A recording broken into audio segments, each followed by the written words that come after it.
The Yongnuo 50mm f1.8 was the funniest announcement of 2014. A direct clone to Canon's legendary plastic fantastic EF 50mm f1.8 Mark II. This Chinese Yongnuo cost less than half the price of the similar Canon, raising a lot of questions about its usability, durability, ergonomics and image quality, unheard of at this price point.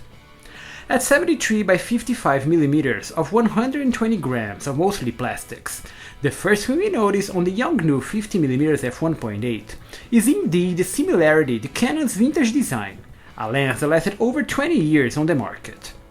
But at a closer inspection, the Yongnuo is clearly a new product. It pays homage to Canon, yes, but that's about it.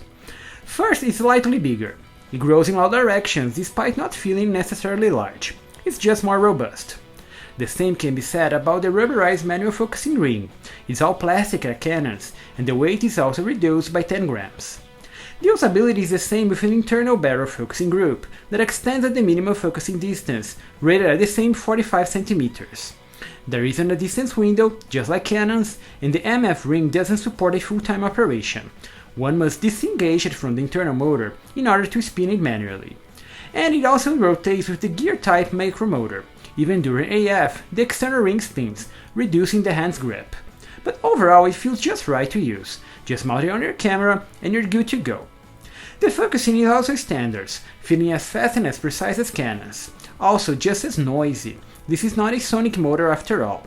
But inside, Yongnuo updated the 5 straight blades aperture from Canon to a 7 circular blades on their own lens. Finally, at the front, the 52mm filter thread remains intact and the same as Canon, non-rotating but extending with focus. There's no supply lens hood in the box and the rear mount is all plastic. The full EF electronic contacts are present and the lens behaves just like a regular Canon, supplying the camera with exit data for AF and out of exposure.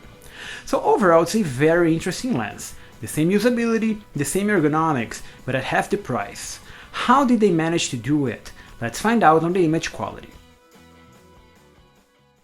With the same 6 elements in 5 groups optical formula, sporting so-called multicodal lens elements, what the Yongnuo 50mm f1.8 delivers optically is the same as Canon, a good prime performance, especially top-down, and the same low-cost wide-open results.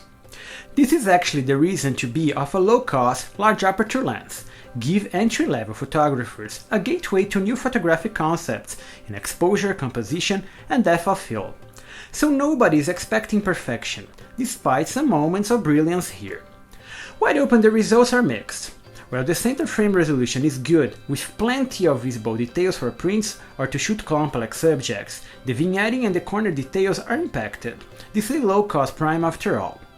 Stopping down to f5.6 greatly enhances the performance, but with a catch. No, it doesn't really make the corners better. While Canon's Plastic Fantastic Mark II do gets perfect at f8, easy to be used even on high-end shoots, this Yongnuo doesn't. So it's not the best for precision shots of landscapes, street photography or products, despite being a prime lens. Other aberrations are visible, like the axial chromatic aberration on high contrast short depth of field details that are fixed at f8. Like most double gauge standard primes, it doesn't show lateral chromatic aberrations. Also, the geometry is flawless, so is the flaring resistance, on most frames, and even the colors that are neutral.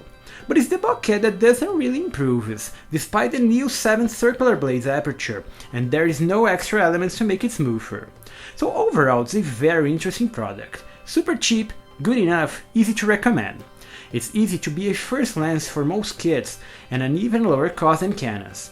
And it opens the path for better products, seen by an upgrade even to the newer Canon EF STM. So if you're on a budget and doesn't mind the lowest end possible, this is the lens for you. It's now the best and the cheapest time to start in the photographic market, so nice shooting!